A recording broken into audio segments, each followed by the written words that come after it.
Boa tarde a todas e a todos. Eu já falei, mas para quem ainda não tinha chegado, eu estou muito contente de vê-los, né? Essas janelinhas, né? Com carinhas tão familiares que eu não vejo há tanto tempo. Então, primeiro motivo de alegria, e alegria também por a gente ter conseguido, num contexto tão difícil, produzir esse encontro, né? E uma discussão sobre democracia, sobre o processo eleitoral, sobre o que nos aguarda, né? Já já. Estou achando que, enfim, a sociedade está muito desmobilizada, não sei se isso é verdadeiro, né? Mas até onde eu consigo enxergar, os debates também têm sido desmotivantes, né? E por isso eu achei que valia a pena a gente chamar três grandes interlocutores, né, de todos os estudiosos sobre processos eleitorais, economia regional, urbana e regional, e sobre democracia, né, que são esses que nós conseguimos reunir. Então, eu quero agradecer, em primeiro lugar, muitíssimo a disponibilidade do Jairo, do Mauro e do Werneck, para que nós encontrássemos uma data em comum, com toda a complicação que eu imagino que é a agenda de vocês, para que vocês se dispusessem a vir conversar, né, conosco sobre eleições e democracia, né? Eu acho que são personagens que dispensam a apresentação, mas eu diria que o Jairo é uma das pessoas que se notabilizou há algum tempo, né, sobre os estudos dele relativos a eleições, processos democráticos, e acaba de lançar um livro que eu comecei a ler sobre a cultura, se é que a gente pode chamar assim, a cultura do bolsonarismo. É um livro escrito na primeira pessoa, é um livro simpático, né, que eu não imaginei que um cientista político fizesse uso desse recurso narrativo. Isso, em geral, cabe aos antropólogos, né? Um cientista político que fala na primeira pessoa já despertou um certo entusiasmo na leitura do livro. Eu recomendo vivamente que vocês leiam esse livro do Jairo. O Mauro deu uma entrevista na terça-feira, né, no Globo, sobre os royalties do petróleo e sobre a situação calamitosa, né, e preocupante do Rio de Janeiro, porque o Mauro usa a palavra e usa a expressão "o Rio vai quebrar", né? Então, ele é um especialista em economia, não propriamente economia da cidade, né? Ele é um especialista dessa economia regional, sobre o Rio de Janeiro, e a tese dele é que o Rio de Janeiro tem falado e falou ao longo da sua história muito sobre o país, né? Sobre a nação, sobre o Brasil, e muito pouco sobre si. Então, ele também é um destaque no nosso debate. E, por fim, Werneck Viana, que para vocês, né, aqui da PUC, não é exatamente um desconhecido. Ele é o nosso inspirador por muitas gerações e é um contínuo, eu diria, inovador de temas, questões e discursos sobre a democracia, né? Ele cada vez aperfeiçoa, sofistica as suas análises, né? Que são análises que dizem respeito à conjuntura, mas que ele introduz elementos estruturais que são muito importantes. Aliás, eu acho, se eu não estiver cometendo uma injustiça muito grande com outros analistas de conjuntura, eu diria que esse é um traço muito peculiar das análises do Werneck, né? Que é associar o tempo curto ao tempo longo, né? Ele introduz aspectos que são de um contexto específico, mas trazendo a história, né? A formação brasileira, a ideia de como é que essa circunstância se inscreve na trajetória do país. Então, eu tenho uma gratidão imensa a eles e uma gratidão e alegria imensa por vocês estarem participando desse debate. Nós vamos ter como procedimento o seguinte: eu agora vou pedir que todos apaguem os seus microfones, tá? Para a gente ter uma audição mais legal. E, ao final, eu vou dar 20 minutos, 25 minutos para cada um fazer uma apresentação inicial, né? Depois nós vamos abrir para algumas poucas perguntas, tá? Eu peço que vocês se inscrevam, não levantem a mão não, por favor. Se inscrevam aqui no chat que a gente vai botar uma ordem e permitir que quem está acompanhando as exposições faça também perguntas, tá bom? Então, de novo, obrigada. Eu espero que a gente tenha uma excelente tarde de trabalhos, tá bom? Então, vou lá. Vou desligar o meu microfone também. Jairo, você pode começar? Você sabe que você sofreu um golpe terrível, né? Que o Mauro disse que quem chega por último fala primeiro. Então, você pode iniciar e depois será o Mauro e, finalmente, o Werneck. 20 minutos, 25 minutos, tá? Tá bem. Tá bem. Alguma tolerância, porque vocês merecem. Bom, Maria Alice, eu queria começar, obviamente, agradecendo a você pelo convite. É uma alegria muito grande estar aqui com o Mauro, sobretudo com o meu professor, mestre Werneck. Eu sempre que posso, que encontro com ele, eu gosto de lembrar que o Werneck foi a pessoa que mais apoiou a minha carreira, vamos dizer assim, quando eu era aluno ainda de doutorado no UPERJ. Fez a apresentação do meu primeiro livrinho e também me apoiou muito ali nos primeiros anos duros, difíceis lá no UPERJ. Então, eu agradeço sempre ao Werneck e é uma alegria, então, estar com vocês aqui. Bem, eu tenho participado de tantas lives, mas não como essa aqui. Essa é a primeira que eu não estou falando para um público genérico, eu estou vendo uma porção de faces, muita gente conhecida, o que dá uma alegria muito maior, né? É como a gente estivesse numa mega sala aqui de bate-papo. Fato que já não cabe todo mundo numa página só, mas muita gente que eu vi entrando são colegas, são mestres, e é uma alegria muito grande estar com vocês aqui. Bem, eu vou falar um pouco sobre a relação dessa eleição com o processo democrático brasileiro. Quer dizer, é o tema da mesa, né, desse encontro, e eu vou me concentrar no que foi desenhado. Quando estávamos ali por abril, maio desse ano, muita gente duvidava que nós chegaríamos ao fim desse ano com uma eleição, não é isso? As desconfianças se deviam ao fato da gente estar no meio de uma pandemia, e a pandemia inviabilizava qualquer aglomeração, e uma eleição é por si mesma uma aglomeração. As pessoas saem de casa, talvez seja o maior movimento diário numa cidade, ou um domingo de eleição. Dependendo da cidade, são milhões de pessoas se deslocando e não é condizente com o processo de pandemia a realização de uma eleição, né? E muita gente falava até em adiamento da eleição municipal, prorrogação dos mandatos dos prefeitos que aí estão por mais 2 anos. E havia uma outra desconfiança, essa assim, mais assustadora, sobretudo no segundo trimestre desse ano, com a radicalização do presidente, né, com a sua retórica de confronto com os poderes, com digamos assim, no meio da Guerra Fria tinha aquele relógio, né, que marcava, digamos assim, quantos minutos faltava para uma hecatombe nuclear, né? Se a gente tivesse um relógio no governo Bolsonaro que marcou o momento em que esse governo poderia quebrar a ordem institucional, foi por ali, naquele segundo trimestre, né? Há relatos, inclusive, de que ele tinha, em reuniões, falado na hipótese, né, de tentar um fechamento político.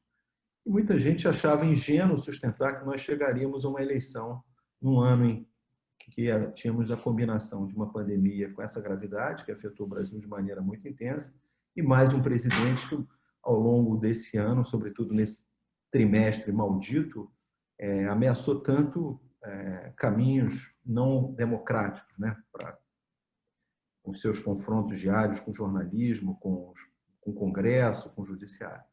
Bom, o fato é que a gente está a 15 dias de uma eleição, né, mais uma vez. A meu juízo, isso é um respirador muito importante depois desses 2 anos.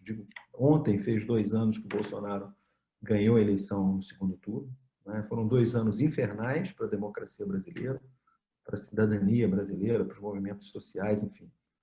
Para toda, isso eu não preciso falar, né? Todo mundo sente na pele o que foi o retrocesso, o atraso que tem sido o governo em várias dimensões, em várias políticas públicas, mas o fato é que essa eleição realizada dá um certo venta, digamos assim. Eu acho que os ventos são positivos, num mundo em que a gente não tinha muito respirador, né? Faltava um pouco de espaços como esse, né?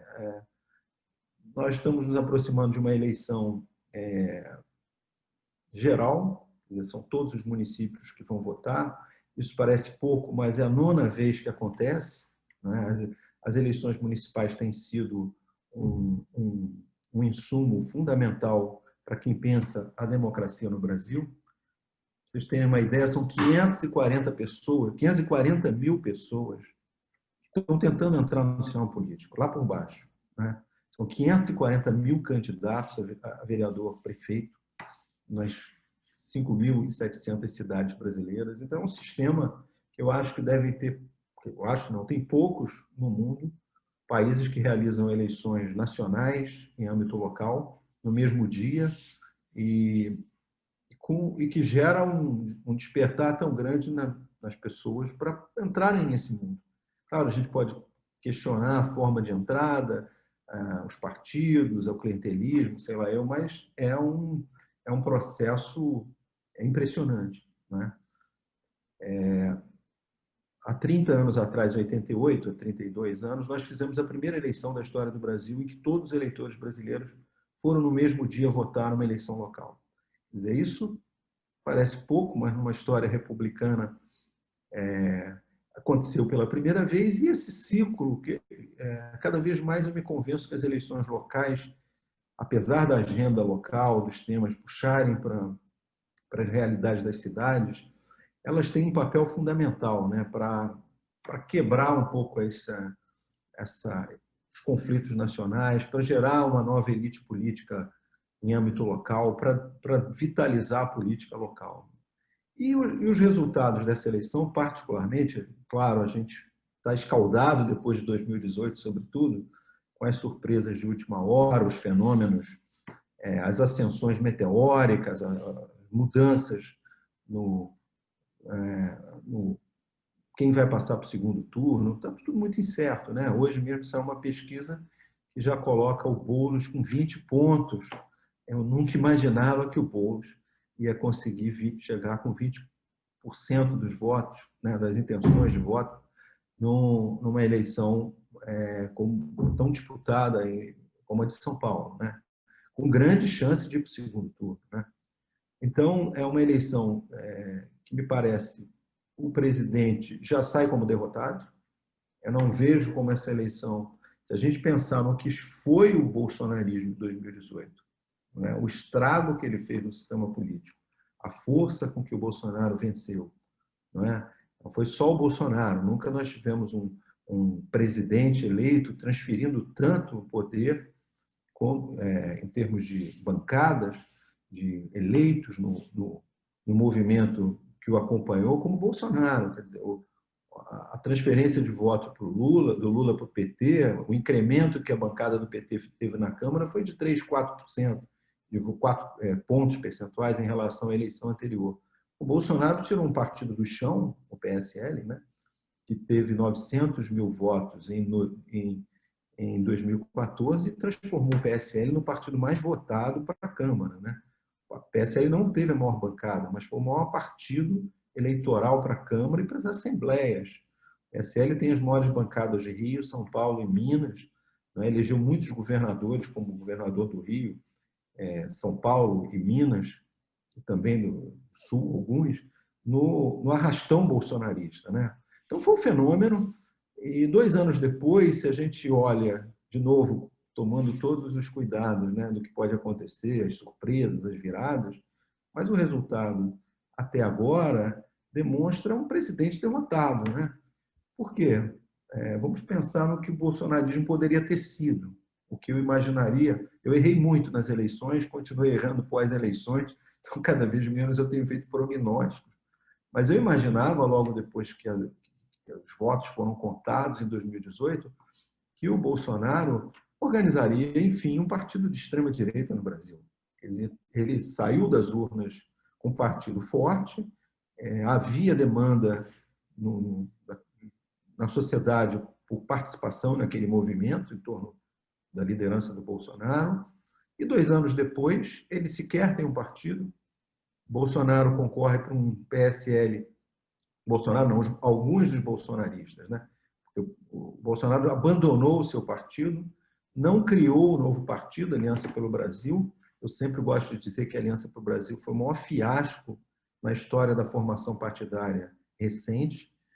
É preciso 500 mil assinaturas para formar um partido. O PSL, a Aliança para o Brasil, chegou a no máximo 50 mil assinaturas, nem 10% exigido, e parece que o presidente já perdeu a vontade de organizar esse partido, mas que mostra uma certa fragilidade, que imaginava que nós teríamos, enfim, uma força política orgânica de direita.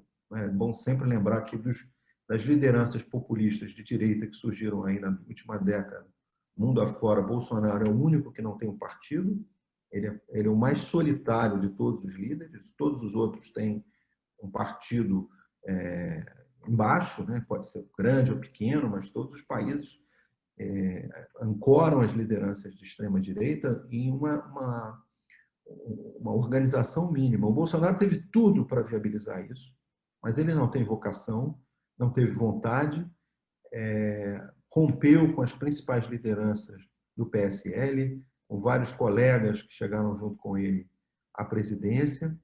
Está muito mais solitário, digamos assim, do que o Bolsonaro quando foi eleito há 2 anos atrás, e não tem candidatos. Quer dizer, a estratégia dele, já que ele está governando sem partidos, é apoiar um líder numa cidade aqui, uma colar. A maioria dos líderes que ele tem apoiado, os candidatos a prefeito, não são do PSL, não é?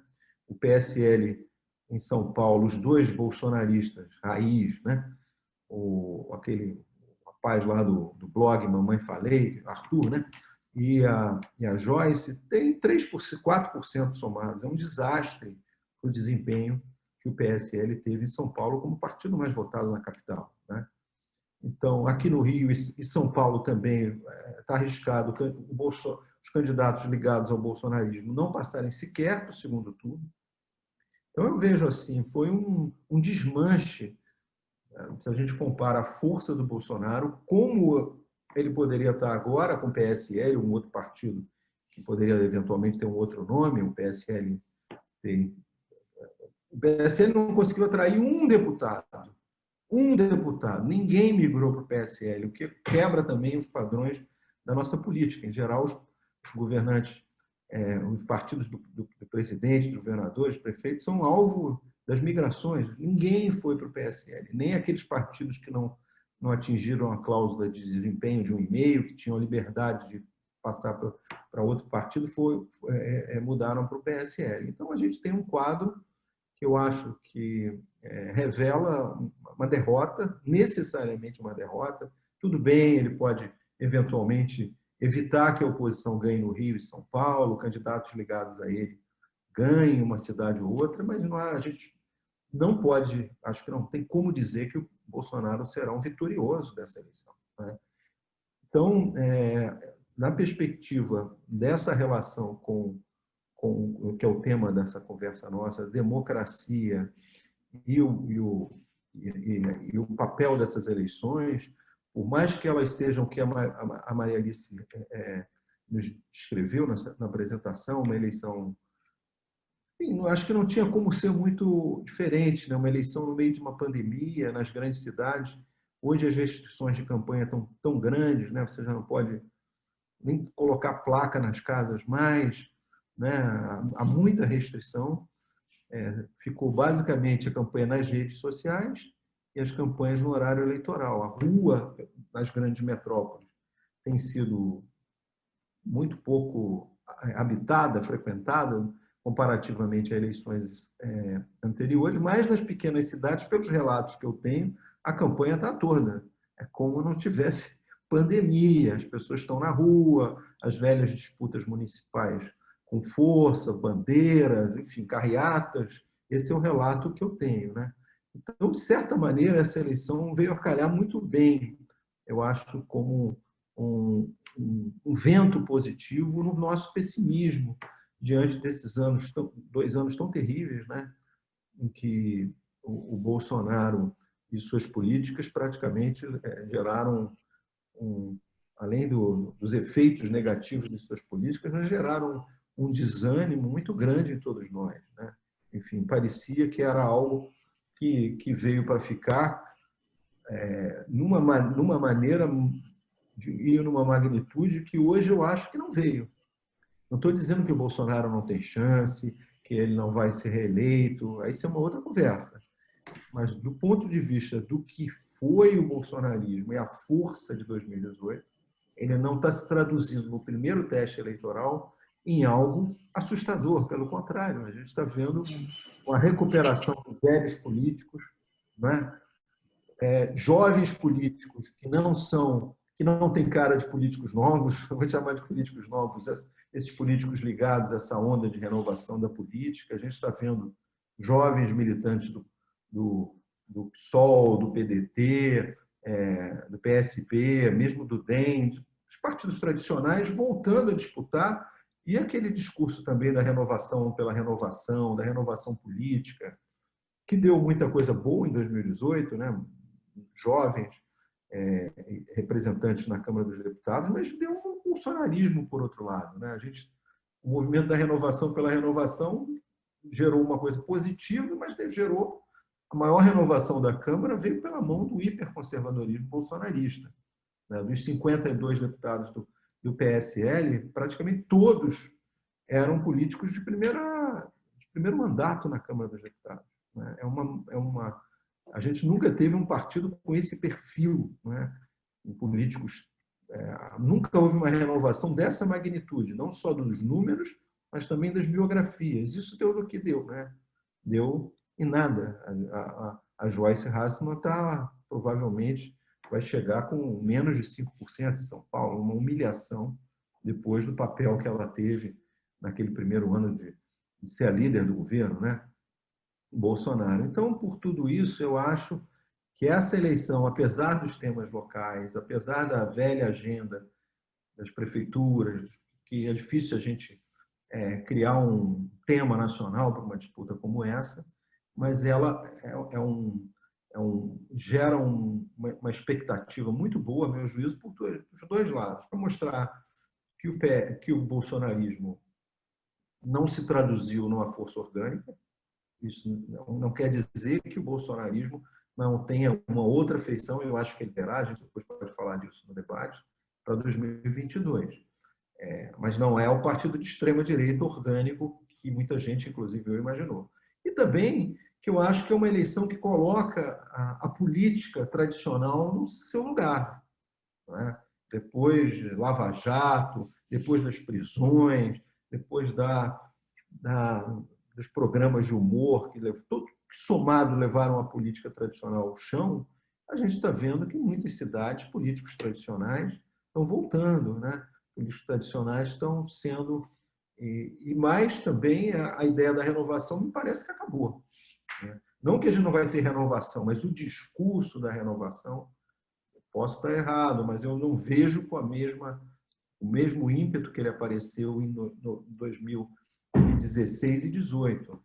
A minha impressão, portanto, é que essa eleição pode significar algo muito positivo para a democracia brasileira e para uma recuperação da velha política, boa política, da política, vamos dizer. Para mim não existe outra.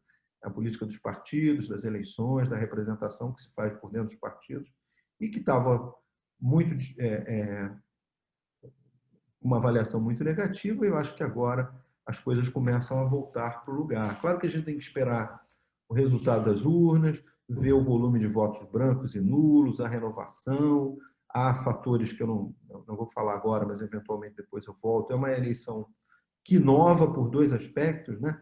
que devem ter efeitos muito grandes, que é a primeira eleição municipal com financiamento público, não é? Tem o fundo eleitoral operando pela primeira vez financiando as campanhas. A gente já está vendo uma alta concentração dos 540 mil candidatos, só 54, 10%, 54 mil receberam um tostão até agora.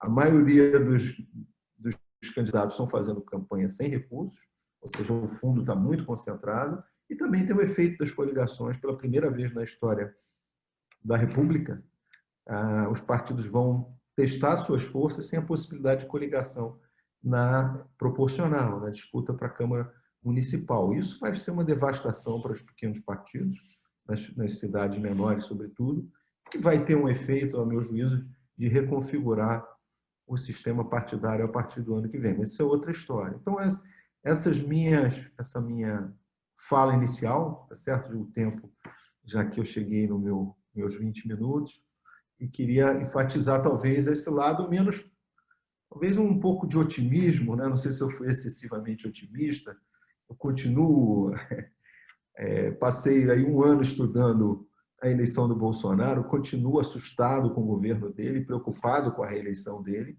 mas não custa eu colocar uma dose de otimismo, já que essas eleições eu acho que dão sinais muito interessantes de revitalização da democracia e dos partidos nessa experiência nossa de quase, quer dizer, mais de 3 décadas de democracia.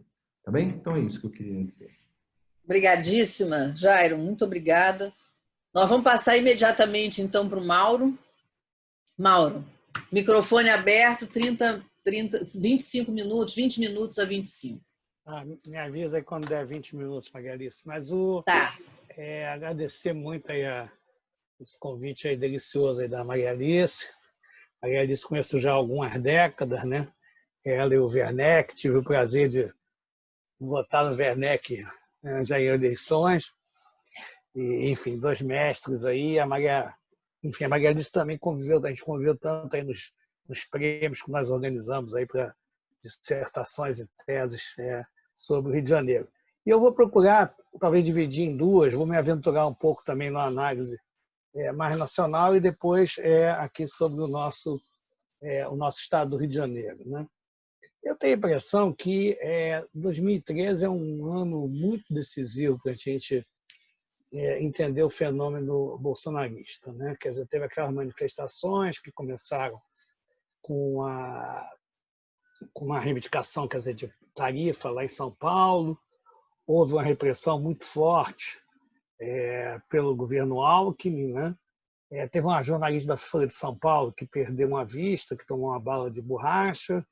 Isso aí mobilizou muito, quer dizer, os jornalistas, a categoria jornalística, a Rede Globo, a Globo News, e as organizações Globo e a mídia em geral entrou muito forte. Eu acho que percebeu também ali como uma forma de desgastar ali, quer dizer, o governo Dilma também, né? E isso gerou uma onda, quer dizer, absurda, uma onda de muita raiva, né? Ou de uma raiva que já existia com a política, ou de uma raiva criada a partir desse processo. Eu estava no centro da cidade, tinha de fazer uma apresentação sobre o estado do Rio de Janeiro, e tinha cometido a imprudência de deixar o carro ali no terminal Menezes Couto, que é muito caro o estacionamento, né?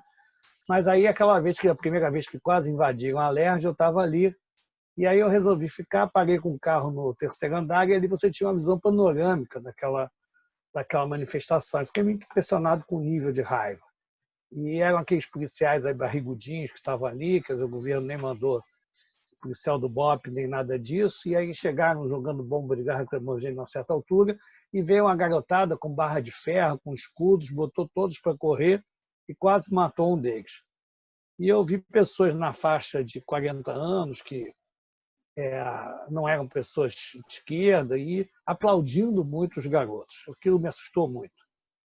Eu achei que ali tinha uma lógica de raiva, né, extremamente complicada, e desde aquela época eu vinha conversando, principalmente conheço mais gente de esquerda, e o pessoal, não, é uma manifestação, é correta, não sei o quê. Eu falo, isso é uma coisa muito complicada, não, enfim, quer dizer, todos os sinais que eu tinha, que aquilo ali não podia levar a bom caminho.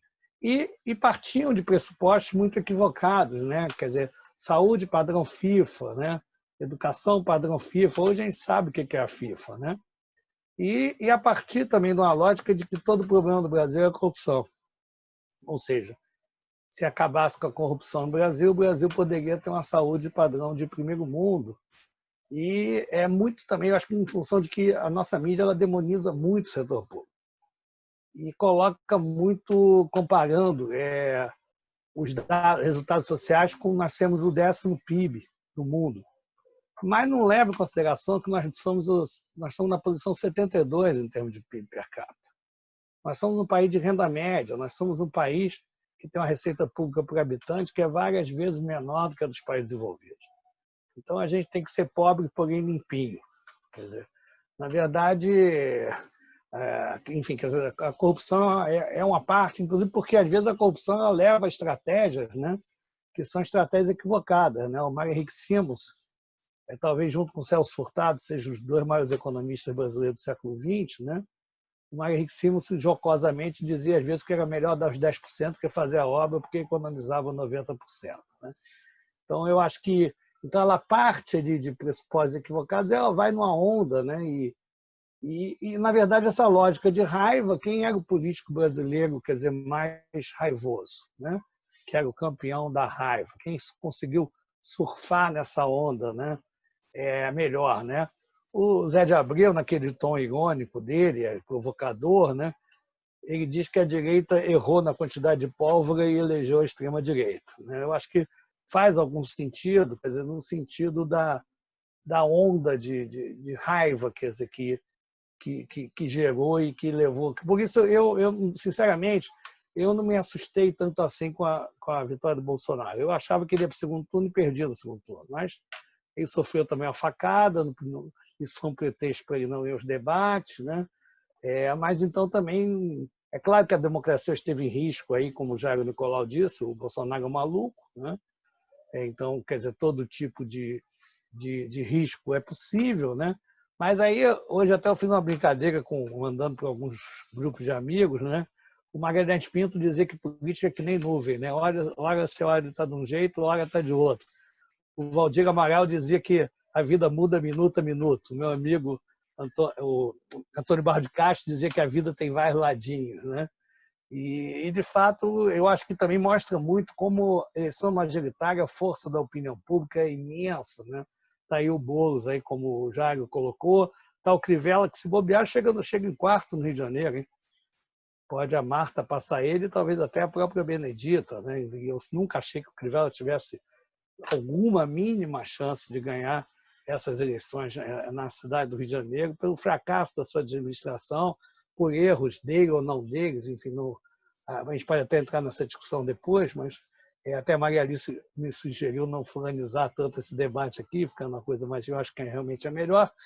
Mas então eu acho que esse é o primeiro ponto. E essa incompetência do Bolsonaro também para todas as coisas, muitas coisas também assusta, porque eu achava que ele perdia as eleições de 2022. Né? Agora, eu não tenho a menor ideia de como é que nós vamos chegar em 2022, porque, por conta da questão econômica, porque você começa a ter tantas incertezas, quer dizer, o dólar ia até R$5, do meu ponto de vista, acho até que é positivo, porque ele estava sobrevalorizado por uma série de motivos, mas ele chegando agora a 6, isso afetando o preço dos alimentos, enfim, quer dizer, a gente está entrando numa incerteza também econômica, né? E para a economia, incerteza é uma coisa muito grave. Então, a gente pode estar entrando aí numa crise complicada. Né? Eu acho que a gente ganhou pânico de inflação, eu acho que a gente pega qualquer resfriado, já acha que é pneumonia em termos de inflação, mas, de fato, não pela inflação, mas eu acho que está pintando aí um cenário possível de uma incerteza do ponto de vista econômico muito grande, que pode ser um elemento novo nessa análise aí até as eleições de 2022. Eu acho que o Bolsonaro também já está nessa situação, mostra que a mídia tradicional continua tendo força, né? Que a classe média também continua sendo formadora de opinião. Eu acho que isso também é uma coisa que a gente pode vir a discutir aqui sobre isso. Eu também achava, indo já para o Rio de Janeiro, né? eu também achava que se aquela eleição era uma eleição para outsider, no plano nacional, no Rio de Janeiro mais ainda. Por quê? Porque o Rio de Janeiro, não porque o Bolsonaro é daqui, quer dizer, eu acho que o Bolsonaro ele se elegeu por aqui, porque ele nasceu aqui, o voto dele inicialmente é um voto militar, né? E das famílias, dos militares, mais do que até do que ser um voto de direita, também de direita, mas um voto muito das famílias militares, um discurso corporativista, né? Mas porque o Rio ele é um lugar que não só o Estado brasileiro que mais degradou e menos dinamismo econômico teve desde a consolidação da transferência da capital, e também a crise a partir de 2015, que no meu entendimento é muito mais uma crise política do que econômica, ou seja, a contaminação das expectativas foi fundamental por todo a contaminação política, a contaminação das expectativas. Eu vi muito economista sério defendendo votar pautas bombas, que era mesmo para botar para quebrar. Então, eu acho que a contaminação das expectativas teve um papel muito grande na trajetória econômica posterior. Por isso é que eu acho também que hoje, que essa incerteza econômica, a gente tem que ver o que vai contribuir para a vida para frente. Mas, nesse cenário, não só o Rio de Janeiro é um lugar que já vinha com menos dinamismo econômico desde a década de 70, como também as cassações aqui foram muito pesadas, muito mais pesadas que outras regiões. A esquerda aqui foi muito caçada quando veio o golpe de 64, né? Aqui também o Carlos Lacerda, quando ele vê que não vai ter eleição em 65, né? Ele também forma a Frente Ampla com o Juscelino, com o João Goulart, e todos os lacerdistas que tinham mandato foram para a Frente Ampla, foram caçados, seja no Congresso Nacional, seja na Assembleia Legislativa, quer dizer, da Guanabara, e o Chagas ocupa esse espaço, né? Indo pelo MDB e no acordo com Orlando Geisel, e muito sucintamente, depois a gente pode discutir mais, eu tenho mais de um artigo sobre isso, junto com Maria Helena Versiani e outras pessoas que trabalham com a gente, né? Mas criou uma lógica política no Rio, particularmente clientelista e estruturante, que curiosamente se organiza pela cidade do Rio de Janeiro. Eu sou um grande defensor da fusão. E ela quase aconteceu em 60, eu acho que foi muito, muito ruim ela não ter ocorrido em 60. Ela tinha, inclusive, maioria na opinião pública, pelos estudos que a gente já fez, para ocorrer, enfim. E não ocorreu porque a coisa que o político é mais conservador é a regra eleitoral. Então, os políticos ficaram contra, porque os eleitos pela Guanabara não queriam que o colégio eleitoral mudasse, e os eleitos pelo antigo Estado do Rio também não, e acabou não acontecendo em 1960, apesar de que já tinha um acordo costurado e feito sobre isso. Curiosamente, quando vem a fusão, o MDB da Guanabara derrota o MDB do antigo Estado do Rio. A Arena Carioca derrota a Arena do antigo Estado do Rio. Então, o Rio de Janeiro, não só por não ter uma estratégia, por ter perdido a capital, por não ter reflexão regional. Aí eu me lembro na casa do Luiz Eduardo Soares, a Maria Alice também estava lá, uma conversa que a gente teve, o Jair Nicolau me disse que até hoje não teve um aluno dele que se interessasse para fazer uma dissertação ou tese sobre a política carioca ou fluminense. Ou seja, a nossa tradição no Rio de Janeiro é pensar Brasil e mundo, até hoje.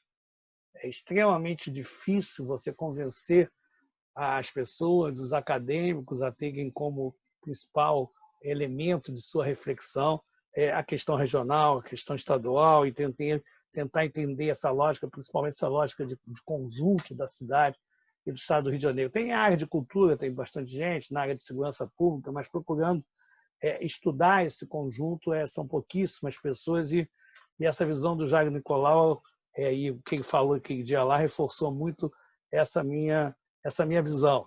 Nós também aqui sempre priorizamos a lógica nacional, a lógica regional, e a Maria Alice até me cobrava isso conversando ontem, a intervenção, né, que o PT Nacional fez aqui quando teve a questão do acordo do Lula com o Brizola e com o Garotinho, né? Mas acontece, Maria Alice, que nós aqui no Rio mesmo também sempre opta pela lógica nacional. Quer dizer, eu me lembro da gente no PMDB, quando foi criado o PP na abertura política, e nós fomos para o PMDB, e era um grupo de centro-esquerda, né? E quando veio a verticalização dos votos em 82, ou seja, o regime militar não queria que a oposição se unisse, e proibiu coligação e verticalizou de cima a baixo aquelas eleições de 82. E aí o doutor Ulisses e o Tancredo resolveram fundir os dois partidos. Me desculpe a expressão, e aqui no Rio de Janeiro, nós estávamos no PMDB, nos fudemos, né? Porque a gente ficou vinculado ao chaguismo e nenhum dos nossos ganhou aquela eleição, fora o Sérgio Cabral, pai. E depois o PT também vinha se construindo aqui no Rio como um partido alternativo à direita e ao populismo brisolista, né? E faz esse acordo e perde totalmente o discurso. Então, eu acho que o Rio ele perde a capital sem compensações, ele não consegue construir reflexão e desenhos e propostas de estratégias, é a região que menos cresce desde os anos 70, a política se deteriora aqui particularmente, quer dizer, a partir das cassações, e surge uma lógica particularmente clientelista, desestruturante, tipo o sul da Itália ou até pior aqui no Brasil. E para completar essa dramática trajetória, né, quando ocorre a crise a partir de 2015, no Rio a tempestade foi muito maior. Porque aqui o que aconteceu? Né? A Petrobras está aqui, teve a Lava Jato, muitas empreiteiras, quer dizer, estão aqui, teve os megas eventos que geraram muita obra, mas muito pouco legado. Eu hoje, se tivesse que me posicionar, eu seria contra as Olimpíadas, em qualquer hipótese, na cidade do Rio de Janeiro, independente de ser da Barra, de ser no centro, na zona suburbana. Na época, praticamente todos eram a favor das Olimpíadas, tinha algum grupo que criticava ser na Barra da Tijuca, ser na zona de expansão da cidade. Hoje eu acho que aquilo foi uma arrombada, é muito caro, deixou muitas dívidas para a cidade do Rio de Janeiro. Então, a gente tem, em 2015, 2016, problema da Petrobras, problema das empreiteiras, o fim das obras das Olimpíadas. Eu sei que o Rio de Janeiro, a partir de 2015, né, ele despenca. Nós perdemos no estado do Rio de Janeiro 800 mil empregos com carteira assinada. A gente perdeu de 2016 para cá, a gente teve uma queda de 10% do emprego com carteira assinada. Né? Enquanto nós perdemos 10% do emprego com carteira assinada, o Brasil, de 2016 a 2020, até agosto, aumentou 1%. Então, a crise aqui ela é absurdamente mais profunda. Se a gente pegar a taxa de desemprego pelo PNAD para jovens, aqui no estado do Rio de Janeiro é 35%. Ou seja, mais de um terço dos nossos jovens estão procurando emprego sem encontrar. É uma taxa maior do que a do Nordeste, que é de 34%. Enquanto isso, no Brasil é 29%, e em Santa Catarina é só 15%. Então, você tem também diferenciações aí subregionais muito fortes. Então, quer dizer, no Estado, com essa situação, né, e com uma lógica política hegemônica particularmente, quer dizer, mais grave, é claro que a raiva aqui talvez e provavelmente estivesse muito maior do que na média nacional. E eu achava que ia dar um baita outsider nessa eleição em 2018 e ficava procurando quem ia ser esse outsider. Eu me lembro que uma vez eu estava com um rapaz chamado Wilson Sombra, que atua nos bastidores da política aqui, Carioca Fluminense, estava ali no restaurante ali do Leme, que é tradicional, agora, enfim, esqueci o nome, Fiorentina. Falou, olha, Mauro, tem um candidato aí, o juiz, que já está aí com 3%, 4% só com a marca juiz. A gente tem que olhar esse cara. E ele lançou a candidatura de um jeito muito inteligente, vindo de Santa Cruz, dentro de um trem, falando da questão dos transportes, né? E acabou esse louco, né? Um camarada totalmente lunático, né? Se elegendo aqui governador do estado do Rio de Janeiro, né? Então, eu acho que isso é uma discussão que é importante, né? E acho que a família Bolsonaro ela sempre teve muito pouca relação com a política orgânica do estado do Rio de Janeiro. O próprio Fábio Bolsonaro, que é uma pessoa que foi deputado estadual, ele era ali do baixo clero, né? Por isso é que eu acho que, apesar da relação que eles tinham com milicianos, né, com o chefe do escritório do crime, tudo isso, né, não me parece que eles tenham relação com o assassinato da Marielle. Eu acho que é mais um dos cabeças dessa lógica de máfia do estado do Rio de Janeiro, né? Não vou nem falar nomes aqui, mas eu tenho desconfianças e tal, então eu acho que passa mais por aí. Então, acho que talvez essa raiva, quer dizer, de alguma forma ela esteja passando, né? Mas a gente também tem um cenário de incerteza que pode se aprofundar isso no plano nacional, né, e no plano regional, né, a gente tem uma situação do Estado do Rio de Janeiro que é de uma gravidade absurda, e se a gente perder recursos de royalties, realmente a gente quebra e seria uma injustiça. Eu vou só, Maria Alice, terminar falando um pouco sobre isso. Eu acho que a visão que se tem sobre o Rio de Janeiro, até por essa lógica política particularmente clientelista e desestruturante, né? As pessoas veem o Rio de Janeiro fora do Rio, mas também às vezes no Rio, né? Como aquele playboy que tem um pai rico e o dinheiro nunca dá. É claro que a gente tem uma má organização de gastos, nós temos o judiciário no Rio de Janeiro que gasta particularmente mais do que o judiciário brasileiro ou de outros estados, temos um Tribunal de Contas que até esses conselheiros seriam afastados, 5 dos 6, gastava mais em termos absolutos do que o São Paulo, nós temos tudo isso. Mas nós temos principalmente um problema de receita. Por que de receita? Porque, na verdade, a gente é a região que menos cresceu, então tem pouca base para arrecadação de impostos. A gente não pode cobrar o ICMS sobre a extração do petróleo. Quando chegam equipamentos aqui para extrair petróleo, tem um repetro, o imposto é só de 3%. E, na verdade, a lógica de transferência de recursos para os estados e municípios trata o estado do Rio de Janeiro e São Paulo como se fossem 2 estados igualmente ricos. Então, o governo federal arrecada aqui na faixa de 170 bilhões e devolve na faixa de 30 bilhões. De tal forma que, apesar de nós termos o segundo PIB, o terceiro PIB per capita, nós somos o 17º em termos de receita pública estadual, 17º. Então, nós não somos um estado rico. Então, eu acho que, além da gente ter que ampliar, quer dizer, a reflexão nacional, até por conta de todas essas variáveis aí que ocorreram e ver como vai ser o nosso rumo para frente, no Rio de Janeiro nós temos que acabar com a ignorância, com a nossa ignorância sobre o estado do Rio de Janeiro, né? O Arnaldo escreveu um livro no final dos anos 60. Ele foi a primeira Secretaria Estadual de Ciência e Tecnologia, foi criada na Guanabara, no governo Negrão de Lima, e o Arnaldo Nisquier, ainda jovem, era o secretário de Ciência e Tecnologia. Na época, estava na moda de pensar o Brasil e o mundo no ano 2000, na virada do milênio. E ele fez um livro, que é possível obter aí em algumas bibliotecas em sebo, chamado Rio, ano 2000, e ele diz uma frase lá que o carioca, com relação ao pensamento local, não passa de um turista apressado. Eu acho que, até hoje, nós somos muito turista apressado na reflexão regional. Eu tenho um dado que a Maria Alice já ouviu falar várias vezes lá no IPP, o Bessman, depois que é conselheiro lá do Conselho Consultivo também, depois ele usava bastante, que é o fato de que a cidade no estado do Rio de Janeiro, que tem mais gente trabalhando na agropecuária, é a cidade do Rio de Janeiro. Eu tive uma coluna no Extra 2 anos chamada Território Fluminense, tinha um item chamado Não é Bem Assim. Minha coluna era semanal e nunca faltou assunto.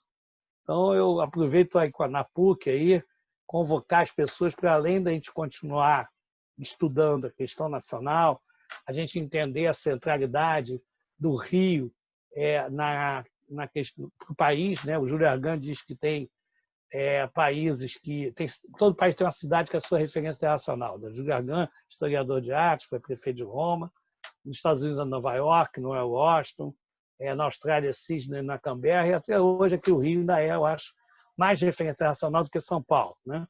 Então, a gente procurar não passar a ser provinciano, mas procurar usar essa história nacional para a gente entender mais a nossa realidade regional e local e conseguir tirar o Rio de Janeiro desse longo ciclo vicioso e de uma situação, pelo conjunto dos indicadores, mais grave do que, com certeza, os demais estados da região sul e sudeste, em alguns indicadores pior até que o Nordeste, como, por exemplo, na taxa de desemprego de jovens. Então, a Maria Alice, obrigada de novo, você e o Werneck, a PUC, pela essa oportunidade. E aí, agora eu vi o nosso mestre de todos nós, o Werneck, e depois estou à disposição para a gente conversar e discutir e trocar ideias. Obrigada, Mauro. Então, vamos ao nosso mestre. Werneck, é com você. Microfone. Olha o microfone. Agora? Assim. Foi. Ótimo, foi. Acertei. Olha, é um prazer imenso estar aqui com vocês. Eu fiz aqui uma contagemzinha, estamos com quase 90, ou passamos já os 90 de participantes, o que numa sala aqui num lugar de conferência aqui da PUC, eu acho que lotaria um dos nossos auditórios. É claro também, convocado por essa presença luminosa que é a Amarelice, com esses dois notáveis especialistas, que são Jairo Nicolau e o nosso querido Mauro Osório, não era de se esperar outro resultado. Eu sempre digo que vou falar pouco e às vezes falo muito. Então, para ter controle disso, eu vou ler um textinho. Mas antes de lê-lo, eu vou falar das minhas emoções presentes, que dizem respeito à esperança. Nós estamos aqui discutindo o nosso 15 de novembro, mas antes disso haverá o 3 de novembro, quando se decidem as eleições na capital do mundo, nos Estados Unidos da América do Norte. Eu imagino que um resultado feliz lá vai repercutir em 15 de novembro aqui. Diz isso, eu estou aconselhado por esse lado esperançoso que eu cultivo. Além do mais, mesmo que não se ganhe, lá no 3 de novembro, já se avançou bastante na nova agenda da política americana, especialmente entre os jovens, entre os negros e entre as mulheres que estão ocupando as ruas e todos os lugares. Esses são fenômenos muito auspiciosos, nós não podemos deixar de registrar esse novo estado de coisas no mundo. Eu acho que tudo isso pressagia a possibilidade de que estamos no limiar de retomarmos o fio da meada. Que meada? A da nossa história, dos nossos valores, a das nossas tradições. Não que elas fossem todas benfazejas, não eram, mas muitas delas eram. E exatamente por isso é que elas estão agora em tela de juízo. Há um processo de desmonte de tudo que fomos, para sermos algo diverso da nossa tradição. Nessas eleições, pelo que já foi visto, e eu tenho a impressão, tenho a certeza, aliás, que Jairo Nicolau vai nos brindar, mal terminam essas eleições, com uma nova análise sistemática do processo delas, né? Ajudando a gente a pensar, que muita coisa de relevante já está acontecendo. Pegar o tema do mundo da vida, pegar na rama, por baixo, é ver as candidaturas que estão saindo dos setores subalternos da sociedade, a partir de práticas exitosas na luta contra a resistência à pandemia. Então, nós temos um candidato a vice-prefeito, que é membro da CUFA, não sei se ainda é um membro efetivo da CUFA, mas vem da CUFA, foi presidente da CUFA, organizador da CUFA, Central Unificada de Favelas. Nós temos essa candidata do PSOL, Renata, não me lembro do sobrenome, muito interessante, uma jovem animosa, bem articulada, né? E bem e com uma experiência expressiva de organização popular. Isso do que eu pobremente conheço. Porque há muito mais que isso. Não só no Rio de Janeiro, mas em toda parte. Então, há uma... Bom, com isso, eu estou supondo que estamos no limiar de uma virada. Não suponho isso.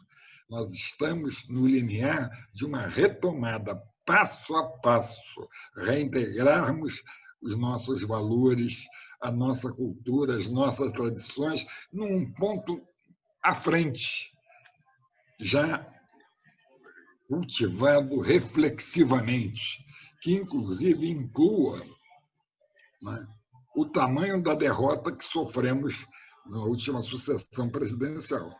Né? E que, inclusive, inclua a nossa incapacidade de ver não só os 40 milhões de invisíveis do ponto de vista de consumo e de mercado, mas a invisibilidade moral e intelectual que todos mantivemos ao longo de um largo período, que fez com que pudéssemos ser surpreendidos por esse aluvião que procurou mudar dramaticamente a nossa história. Olha, dito isso, como uma paupérrima introdução ao que eu vou dizer, vou ler o meu papelzinho, tá? Vou ler com pausa, espero que dê para ser compreendida.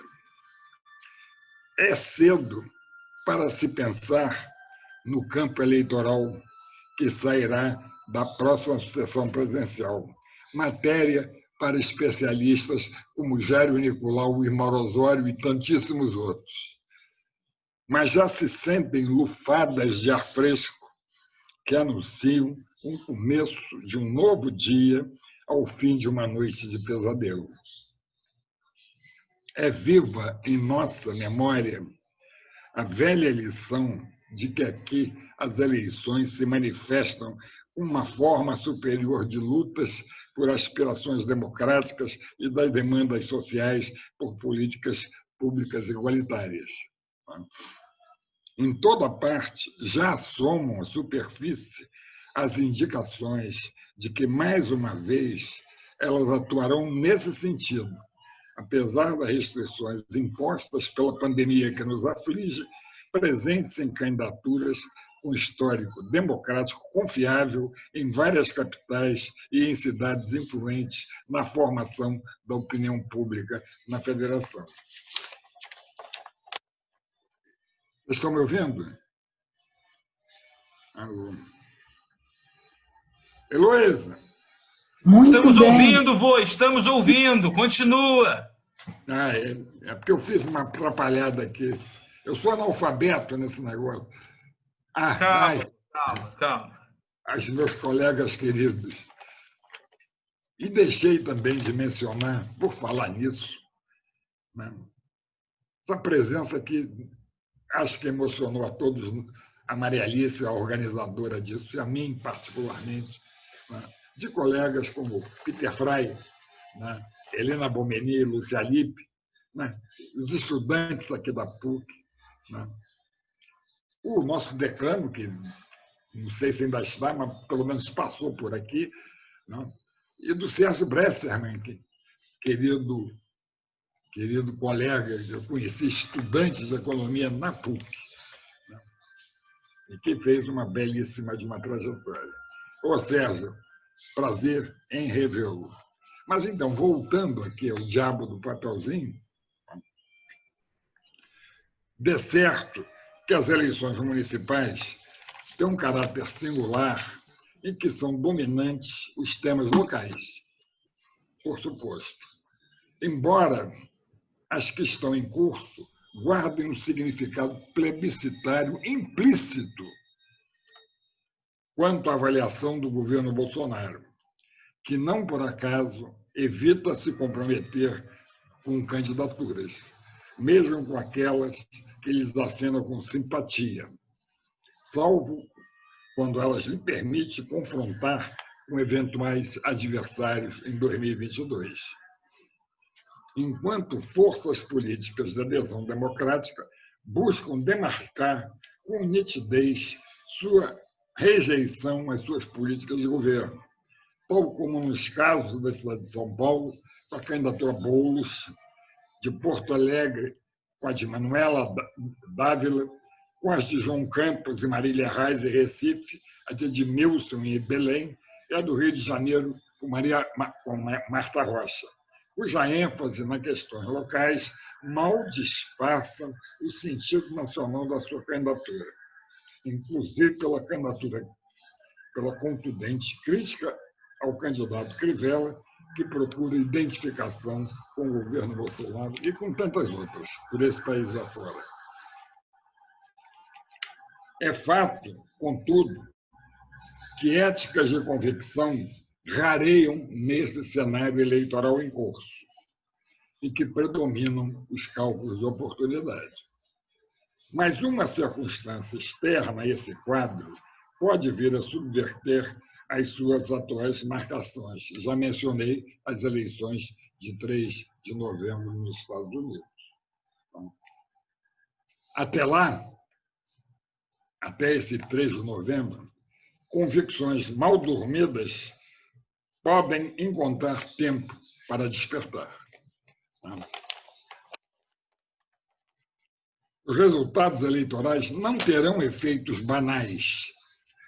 Eles servirão de vetor para o alinhamento das forças políticas e sociais, mas não se devem cultivar ilusões de superação imediata da atual cena de atraso e rusticidade da atividade política. Acho que nisso eu acompanho o argumento do Jair, né?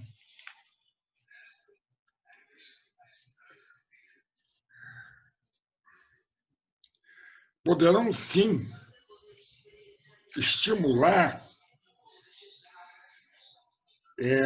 os impulsos, ainda em embrião, em favor da mobilização da oposição democrática ao que aí está, instituindo um novo patamar para novos avanços mais adiante, a sucessão presidencial. Por ora, fora do radar, um retorno ao estado de coisas anterior ao governo Bolsonaro. Não eram apenas, já mencionei isso, os 40 milhões de brasileiros que viviam em situação de invisibilidade, de que apenas agora se teve ciência, mas toda uma sociedade, inclusive nós, os segmentos ilustrados, que não foi capaz de identificar a miséria política e o primitivismo moral e intelectual que tomara conta da alma do país. Temos o mesmo problema que o Biden tem lá. Nós temos que revivificar, revitalizar, reanimar a alma do país. Países têm alma. Estão querendo roubar a nossa alma. Os fios que nos mantinham vinculados às nossas melhores tradições e valores se encontram esgarçadas quando não corrompidos. Conceder vida nova a eles implica mais do que uma simples restauração, pois traz consigo o imperativo da inovação, para o que a agenda do espírito do tempo deste século, com seus temas emergentes da questão ambiental e das relações solidárias entre os diferentes,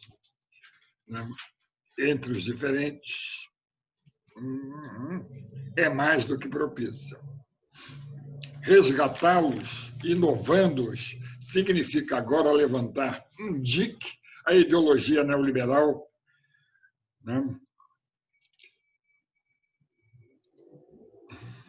que nos ameaça com a desertificação moral e cívica na esteira de mecanismos autônomos do mercado com inteléquia fora do controle humano. esse tema ganhou ressonância mundial. Sob o influxo dessa movimentação de novo tipo, mesmo que em estágio precoce, permitem possibilidades de mutação na agenda tradicional das forças democráticas, especialmente na esquerda, visível na perda de ênfase da temática do nacional popular, predominante entre nós por décadas, que ora começa a ceder lugar à pauta de demandas igualitárias. Exemplar disso está na crescente influência sobre nossas ciências sociais da obra de Thomas Piketty e a irradiação que essa obra tem exercido sobre a pesquisa científica em ciências sociais e em economia. Estivemos imersos por longas décadas, a partir do Estado Novo, nos temas e nas políticas de modernização. Ora, em versões autocráticas, dominantes no período, como em 37, em 64. Ora, em versões brandas, Juscelino Kubitschek, por exemplo, mas nenhuma delas renegou, nem a ditadura militar, renegou o papel da esfera pública na perseguição dos seus fins. No governo que aí está, pela primeira vez em nossa história política republicana, ela é concebida em pura chave de mercado. Para o argumento neoliberal dos atuais governantes, por modernização, entende-se a destituição do público e das suas instituições, a fim de deixar terreno livre para o aprofundamento irrestrito da expansão do capitalismo. Seja no mundo agrário, no urbano, onde quer que se identifique uma fronteira propícia à acumulação de capitais, como os resorts do litoral, ou mesmo nos cassinos, objetos de desejo do nosso patético ministro da Fazenda. Na esteira de Thatcher, Reagan e Trump, para Bolsonaro não existe essa coisa de sociedade. Essa construção ideal é exótica às nossas tradições, mesmo nas de raiz conservadora. Ela está por aí por um acidente de caminho, cujas sequelas começamos a reparar passo a passo, como nessas eleições. Obrigado. Obrigado, Maria Elisa.